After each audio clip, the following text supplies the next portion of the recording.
జానపదం కొత్త ఆట నేర్చిందా పాపలాంటి లేత పదం పాఠశాలగా కూనలమ్మ జానపదం పల్లె దాటి వచ్చిందా చవళిల జానతనం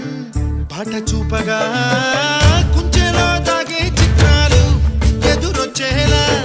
అంత